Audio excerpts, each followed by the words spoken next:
तो पहला क्वेश्चन है कि शोषण किस प्रकार की अभिक्रिया है। तो शोषण, ऊष्माक्षेपी, संयोजन, अपचयन और ऊष्माशोषी। तो आप इसमें हम देखेंगे संयोजन और अपचयन तो शोषण होगा नहीं। अब इसमें है कि ऊष्माक्षेपी अभिक्रिया, तो जो अभिक्रिया से हमें ऊष्मा प्राप्त होती है वो ऊष्माक्षेपी अभिक्रिया, और जिससे हमें ऊष्मा क्या होती है, कमी होती है। यानी जिसको हम छुएं तो हमें क्या हो, ठंडा लगे, और जिसको अगर हम छुएं वह गर्म लगे। तो जिसको अगर हम छू रहे हैं अगर गर्म लग रहा है तो ऊष्माक्षेपी होगा। अगर जिसको क्या होगा, ऊष्मा की कमी होगी, वो हमारा ऊष्माशोषी अभिक्रिया होगा। तो जो हम सांस लेते हैं तो हमारा शरीर क्या होता है कि जो ग्लूकोज होता है उसका दहन होता है, और फिर हमें क्या होती है कि ऊष्मा मिलती है। इस सांस लेने की वजह से हमारा शरीर क्या होता है, गर्म होता है। अब कभी कभी कोई व्यक्ति अगर मर जाता है तो उसका शरीर ठंडा हो जाता है, और ठंडा होने का कारण ही है कि वो व्यक्ति का श्वसन क्रिया बंद हो गई है।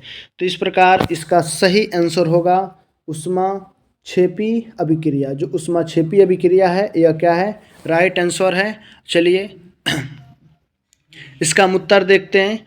यह है राइट आंसर ऊष्माक्षेपी अभिक्रिया। दूसरा है फेरस क्रिस्टल का रंग होता है। अब फेरस क्रिस्टल का सूत्र देख लीजिए आप लोग कि फेरस क्रिस्टल का सूत्र क्या होता है। तो फेरस क्रिस्टल का सूत्र होता है FeSO4। फेरस क्रिस्टल का सूत्र होता है FeSO4 होता है। तो यह कैसा होता है, श्वेत, हरा, लाल, भूरा। आप सोचिए और कैसा होता है। चलिए इसका हम उत्तर देखते हैं। यह होता है हरा, यानी इस प्रकार ये हमारा राइट आंसर होगा। यह दो हरा है जो आप देख रहे हैं, ये क्या हो जाएगा, हरा हो जाएगा, इसका सही आंसर होगा। अब चलिए हम दूसरा क्वेश्चन देखते हैं। तीसरा, साग सब्जियों को विघटित होकर कंपोस्ट बनाना किस अभिक्रिया का उदाहरण है। तो आप देखेंगे कि साग सब्जी को विघटित होकर कंपोस्ट बनाना किस अभिक्रिया का उदाहरण है। तो प्रतिस्थापन, ऊष्माक्षेपी, उभयगामी अभिक्रिया। तो भी हमारा होगा कि जब कोई भी साग सब्जी सड़ते हैं तो हमारा क्या होता है कि गर्मी होती है, वहाँ पे ऊष्मा निकलता है। तो इस प्रकार इसका राइट आंसर हो जाएगा ऊष्माक्षेपी अभिक्रिया। ये ऊष्माक्षेपी अभिक्रिया। चलिए यहाँ पर हम टिक लगा देते हैं, ऊष्माक्षेपी अभिक्रिया। ऊष्माक्षेपी अभिक्रिया राइट आंसर है, ऊष्माक्षेपी अभिक्रिया। चलिए हम अगला आप देखेंगे।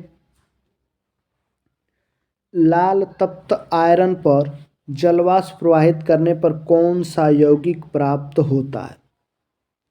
यानी लोहे को खूब गर्म कर दिया जाए और फिर वहाँ से हम क्या करें कि जलवाष्प को, जल के पानी यानी जो भाप होता है उसको अगर हम प्रवाहित करें तो हमारा कौन सा यौगिक होता है। सही बताइए, FeO, Fe2O3, यानी Fe3O4, FeS। तो इस तरह से इसका राइट आंसर होगा Fe3O4। तो Fe3O4 ये क्या हो जाएगा, राइट आंसर हो जाएगा, Fe3O4 हो जाएगा। अगला हम देखेंगे क्वेश्चन, दूध से दही बनना कौन सा परिवर्तन है, भौतिक परिवर्तन, रासायनिक परिवर्तन या जैसे कि। तो क्या गुब्बारा फूटने के बाद गुब्बारा दूसरा मटेरियल बन जाएगा, स्टील बन जाएगा, लोहा बन जाएगा, प्लास्टिक नहीं। जो गुब्बारा रबड़ का है वह रबड़ का ही होगा, बल्कि और कुछ नहीं होगा। तो वह भौतिक परिवर्तन, गुब्बारा का फूटना। लेकिन गुब्बारा अगर जल जाए तो क्या होगा, फिर से वह राख बन जाएगा, फिर से वो रबड़ नहीं रहा।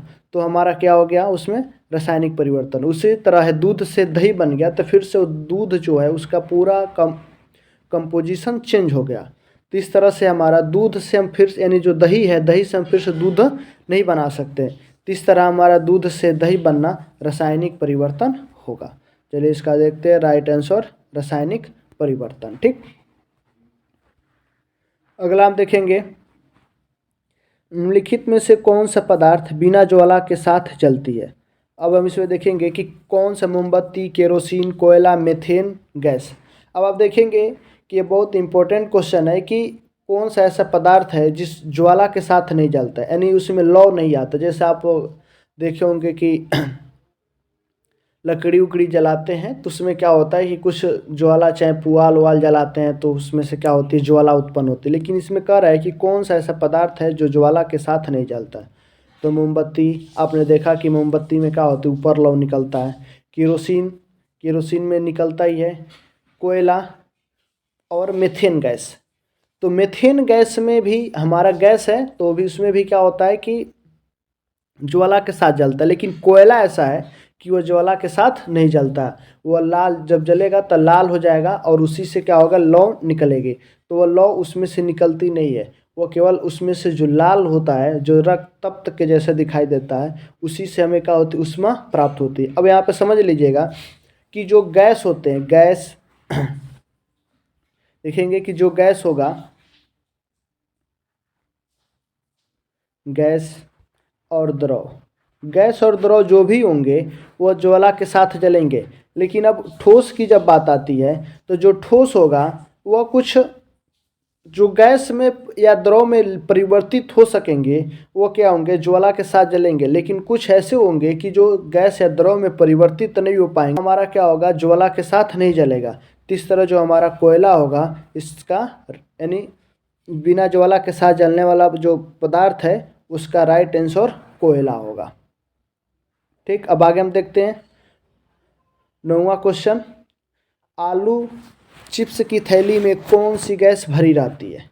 आलू चिप्स, आपने बहुत सारे दुकान से आलू का चिप्स, चाहे और भी कुरकुरे, चाहे और भी बहुत सारा चीज़ खाए होंगे और देखे होंगे कि उसमें पैकेट में हवा भरा रहता है। तब आप सोचते होंगे कि हमको क्या कर दिया है, ठग दिया है। लेकिन ऐसा कुछ नहीं है, आपको चिप्स खराब ना हो इसलिए उसमें वो गैस भरी जाती है। तब बताइए कि कौन सी गैस भरी जाती है, ऑक्सीजन, नाइट्रोजन, हीलियम, मीथेन। तब देखेंगे कि कोई भी चीज़ आप अगर खुला छोड़ देते हैं तो वो ऑक्सीडाइज हो जाता है, यानी ऑक्सीकरण हो जाता है उसके साथ। फिर उसमें फफूंद उफूद, चाहे धीरे धीरे वो उसमें से खराब होने लगता है। और नाइट्रोजन, हीलियम, मीथेन, हीलियम जो होता है वो अगर उसमें भर दिया जाता तो क्या होता, थोड़ा सा हल्का होता और उधी यानी उड़ने लगता हुआ। मीथेन भर दिया जाएगा तो खराब हो जाएगा, खाने लायक नहीं रहेगा। फिर यह उसमें हमारा इसका राइट आंसर होगा नाइट्रोजन। और आप सबको पता होगा कि आलू चिप्स की थैली में नाइट्रोजन गैस भरी जाती है। चलिए अब हम अगला क्वेश्चन देखेंगे।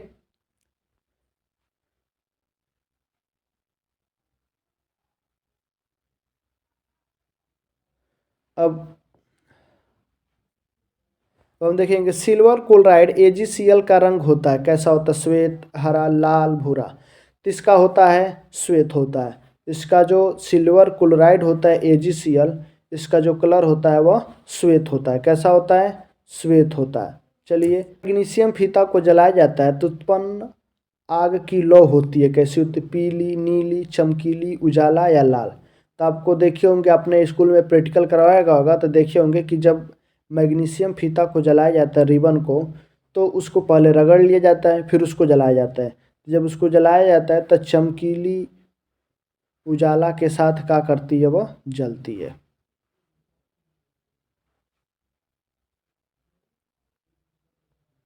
अगला देखेंगे कि लिखित में से कौन द्विविस्थापन अभिक्रिया है। अब देखेंगे द्विविस्थापन का मतलब यह है कि एक साथ दो हमारे जो परमाणु हैं उनका या अणु हैं उनका विस्थापन हुआ है।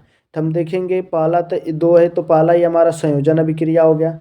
जो ये पहला है वो कौन सी अभिक्रिया है, संयोजन अभिक्रिया है, संयोजन। ठीक, पहला जो संयोजन अभिक्रिया हो गया। जो दूसरा है ये भी संयोजन, ये भी हमारा संयोजन ही अभिक्रिया होगा।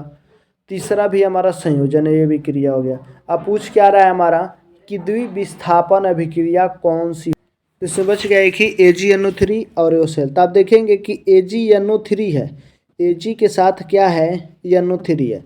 लेकिन यहाँ पर NO3 के साथ क्या है, Na है। यहाँ पर क्या हो गया, चेंज हो गया, बल्कि Ag जो है यहाँ पर Cl के साथ है, यानी AgCl के साथ हो गया और N जो है NO3 के साथ हो गया। तो इस तरह हमारा यह अभिक्रिया जो है यह द्विविस्थापन अभिक्रिया क्या है, द्विविस्थापन अभिक्रिया है।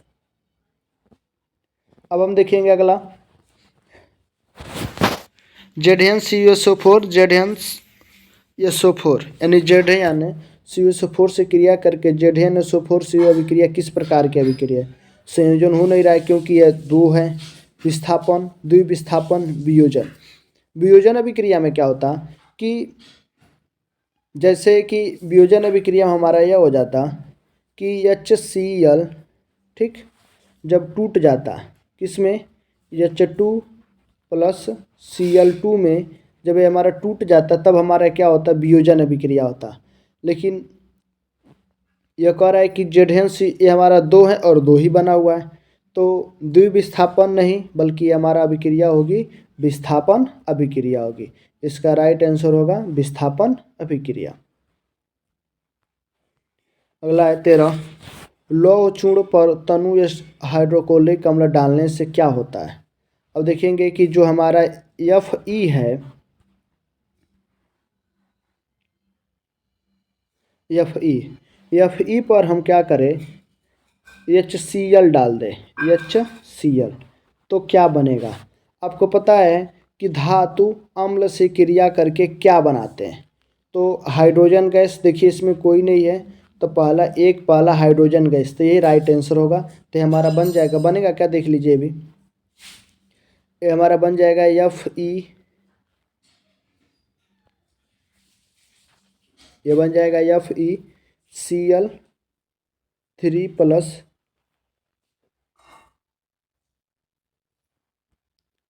+ H2, यह हाइड्रोजन गैस बन जाएगा।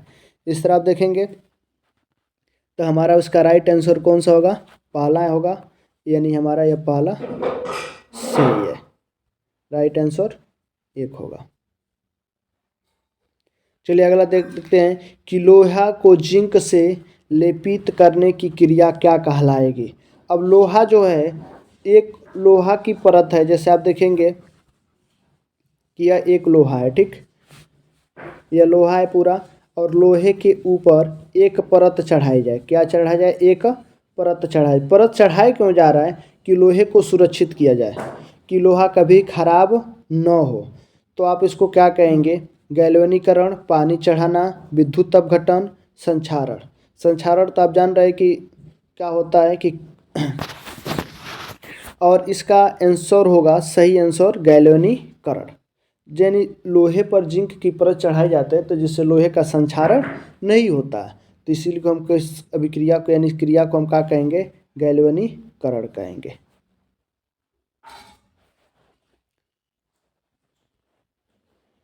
नाइट्रोजन डाइऑक्साइड के धुएं का रंग होता है, नाइट्रोजन डाइऑक्साइड जो होता है NO2 के धुएं का रंग कैसा होता है, तो वह होता है भूरा। कैसा होता है, भूरा, ठीक। और चलिए मिलेंगे अगले टॉपिक के साथ, तब तक के लिए जय हिंद।